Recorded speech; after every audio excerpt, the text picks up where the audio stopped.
जनाब स्पीकर, आपका शुक्रिया। आज हमारा असेंबली में गैलरीज में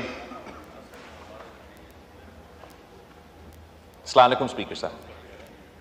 अस्सलाम वालेकुम रहमतुल्लाहि व बरकातुहू। हमारा गैलरीज में इस वक्त मौजूद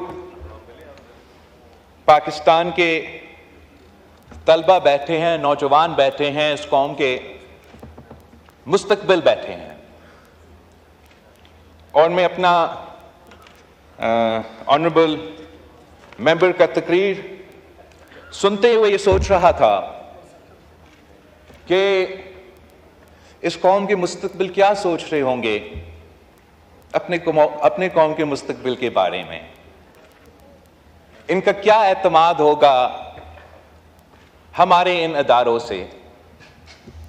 ये क्या सोच रहे होंगे कि जब इनमें से ये अपने तालीम पूरा करके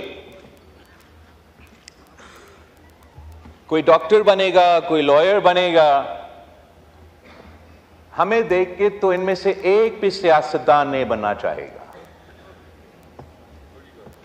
और ये बहुत अफसोस की बात है जनाब स्पीकर, बिकॉज इस हाउस का मेंबर बनना is a matter of prestige, it's a matter of honor, not only in our country, but any country that has democratic elections. वो इसलिए फख्र करते हैं जनाब स्पीकर कि अपने कौम के नुमाइंदे ने वोट डाल के उनको मुंतखब करके ये फैसला किया कि ये मेरे नुमाइंदे होंगे, ये मेरे फैसले करेंगे।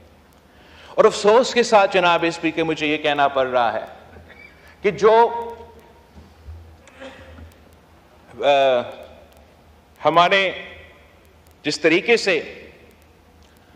आज से नहीं कुछ अरसे से इस मुल्क में हम सियासत करते आ रहे हैं, हमने सियासत को एक गाली बना दिया है।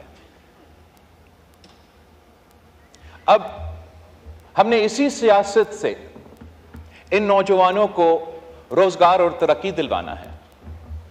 हमने इसी सियासत से मुआशी इंसाफ दिलवाना है। हमने इसी सियासत से हमारे अवाम को तहफ़्फ़ुज़ दिलवाना है, गुर्बत से निकालना है। हमने इसी सियासत से इस मुल्क को चलाना है। और ये वो मुल्क है जनाब स्पीकर जो आज हम जरूर मुश्किल में हैं, लेकिन जब ये बच्चे बड़े होंगे जनाब स्पीकर, हम अपना रीजन को लीड कर रहे होंगे।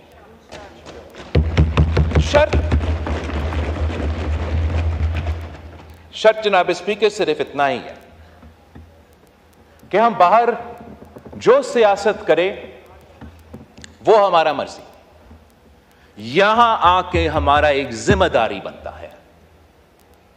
हम इस मुल्क के इलेक्टेड नुमाइंदे हैं, पार्लियामान इस मुल्क का सुप्रीम इंस्टीट्यूशन है, और जिस आईन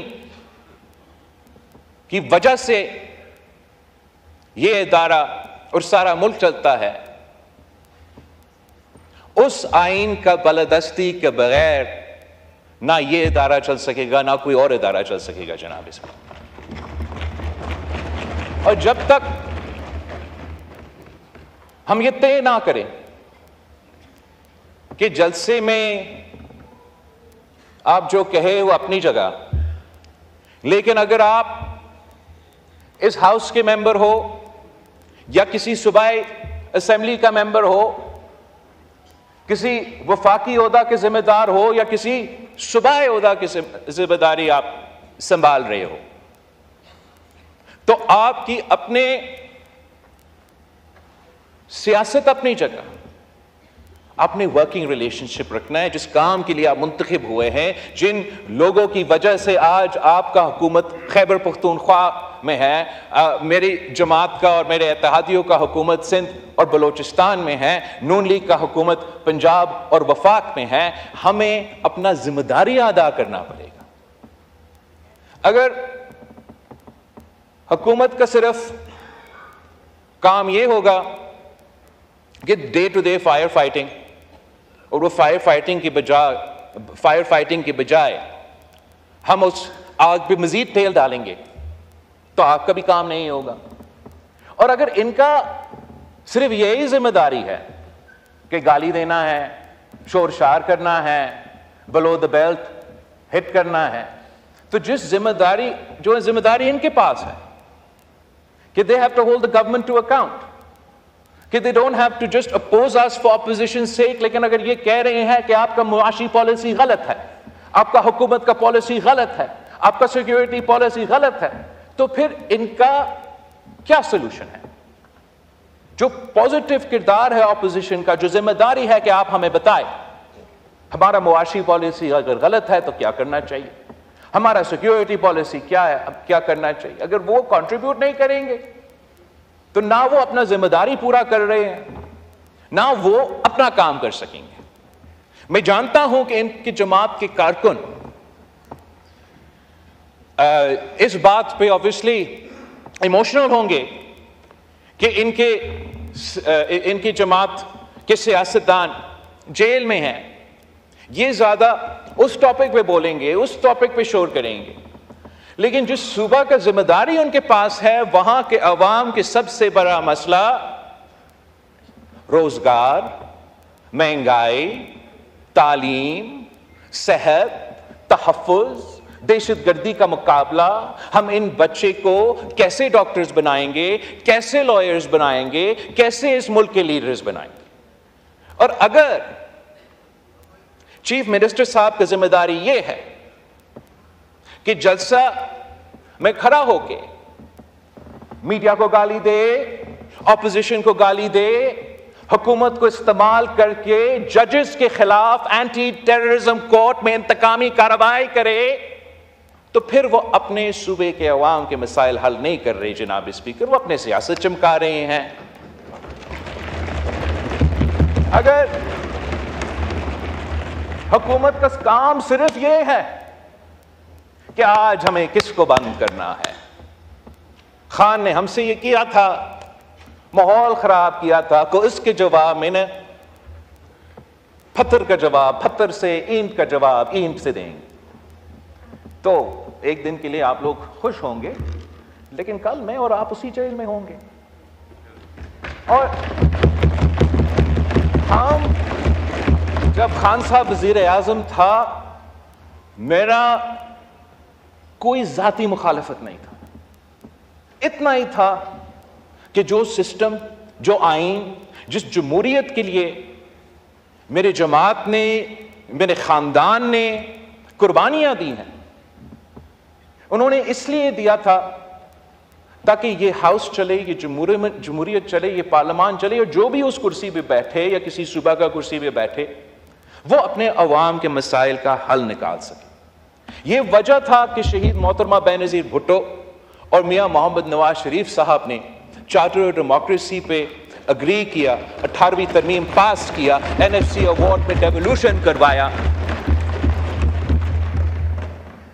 पहले इलेक्शन कमीशन जो अपॉइंट होता था वो हुकूमत की मर्जी, हमारा तरमीम के बाद ऑपोजिशन लीडर और प्राइम मिनिस्टर के मुशावरत, इंटरिम गवर्नमेंट में ऑपोजिशन लीडर और वजीर आजम का मुशावरत, public accounts committee to the opposition, ये सारी चीजें हमने करवाए। इसलिए हमने समझा कि अगर इस मुल्क ने चलना है तो इस साइड और उस साइड को मिलकर काम करना पड़ेगा। इससे कोई फर्क नहीं पड़ता कि किसी ने मेरे वालिद को या किसी ने मेरी वालदा को जेल में डाला, और इससे यह कोई फर्क नहीं पड़ता कि आपका साबिक वजीर आजम चंद महीने के लिए जेल में है। आप लड़े उनका केस बैरिस्टर साहब, आप जेल में लड़े, आप अवाम के मैदान में लड़े, यहां आके अवाम का खिदमत करे, अवाम का काम करे।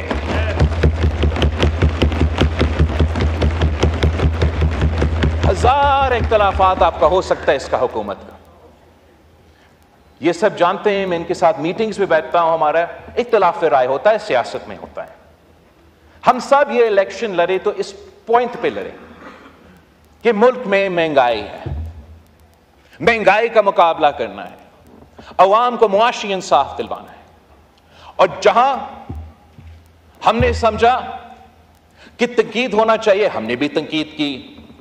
आप लोगों ने तो कोई मौका ही नहीं छोड़ा कि तंकीद ना करे। लेकिन अब वक्त आ गया है कि हम थोड़ा जायजा ले कि हुकूमत का परफॉर्मेंस इस बुनियादी इशू पे क्या है।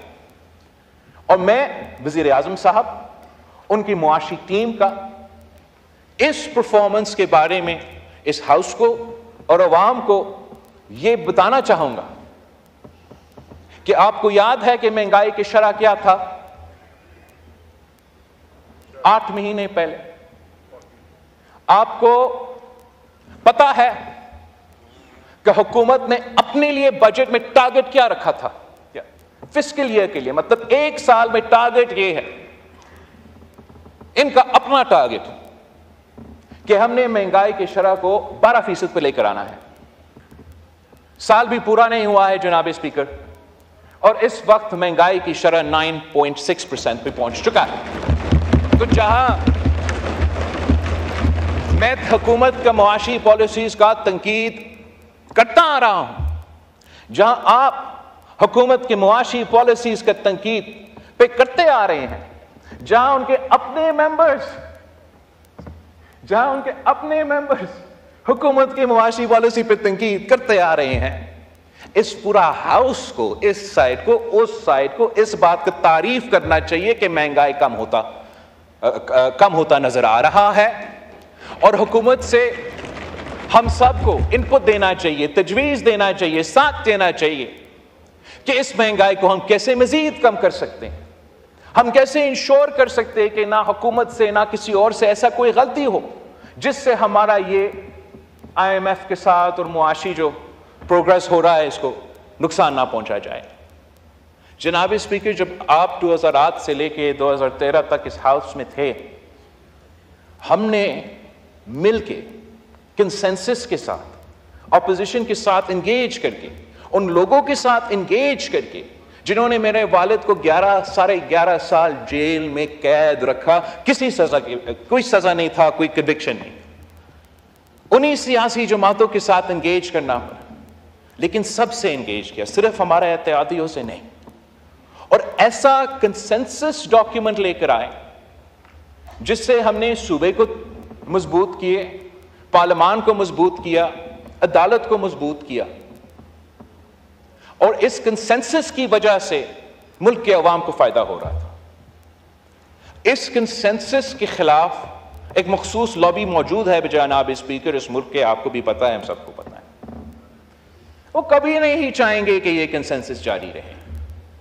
और जब से वो चार्टर ऑफ डेमोक्रेसी का पे साइन हुआ, उसका अगला दिन उस चार्टर ऑफ डेमोक्रेसी को अंडरमाइन करने के लिए, इस कंसेंसस को उड़ाने के लिए, गैर जमहूरी कुव्वतों को मजीद स्पेस दिलवाने के लिए साजिशें शुरू हो गई जनाब स्पीकर। एक साजिश इस सूरत में, इफ्तिखार चौधरी की सूरत में, दूसरी किसी एक सियासी जमात को खास तौर पे इंटेलिजेंस इदारों के अफसरान ने सपोर्ट करके, बिल्ड करके हमारा सियासी निजाम को इस पॉइंट पे पहुंचाया है जनाब स्पीकर कि जब पहले हमारे सियासी इख्तलाफात होते थे, मगर हम आपस में कौमी मफाद के इश्यूज में, अवाम के मफाद के इश्यूज में, आइन, जमहूरियत, पार्लियामान की बालादस्ती, इंसाफ दिलवाने के इश्यूज पे हम आपस में बात करते थे। अब तो हम हाथ मिलाने के लिए तैयार नहीं होता। अब ऐसे अगर चलना है, चलते रहेंगे। मगर अफसोस इन बच्चों के जिनके मुस्तकबिल हमारे हाथ में है और हम इनकी किस्मत के साथ खेल रहे हैं। जनाब स्पीकर, मैं हुकूमत वक्त से भी नहीं जनाब स्पीकर, मैं आपसे रिक्वेस्ट करता हूं कि इस हाउस को पहले फंक्शनल करे, फिर हम इस मुल्क को फंक्शनल कर सकें।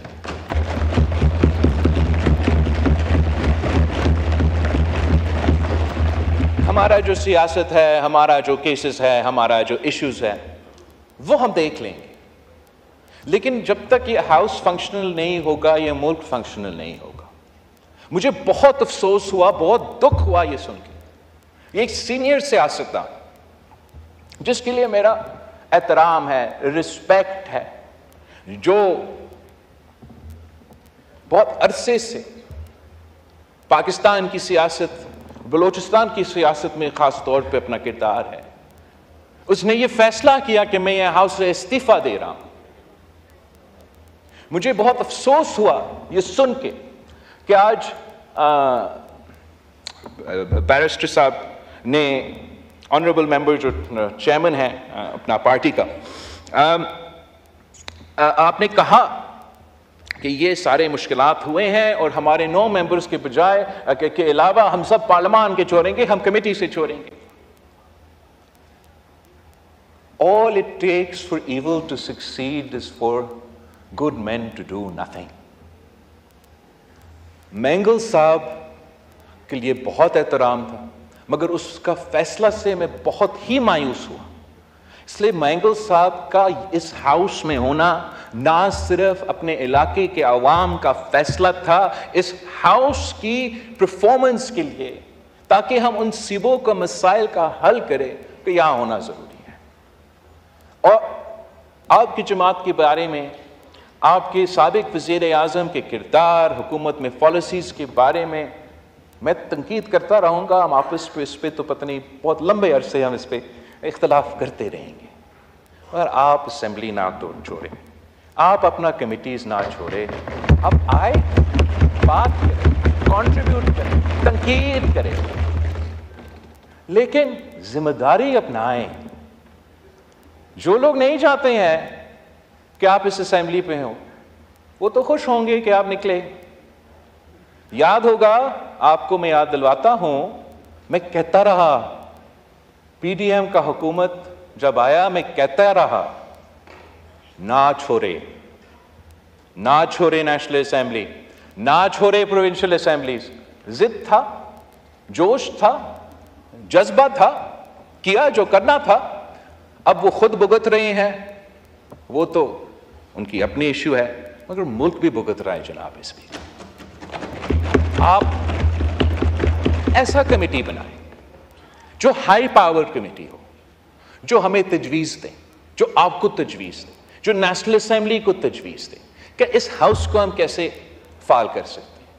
हम इस हाउस में जो लोग मौजूद हैं, हम मिलके जो भी फैसला करना चाहते हैं हम कर सकते हैं।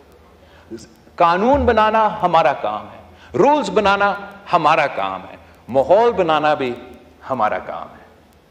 मेरा रिक्वेस्ट है कि ऐसा कमेटी बनाएं जिसमें तमाम जमातों का नुमाइंदगी हो, और वो जमात भी जो हुकूमत वक्त शायद पसंद नहीं करते।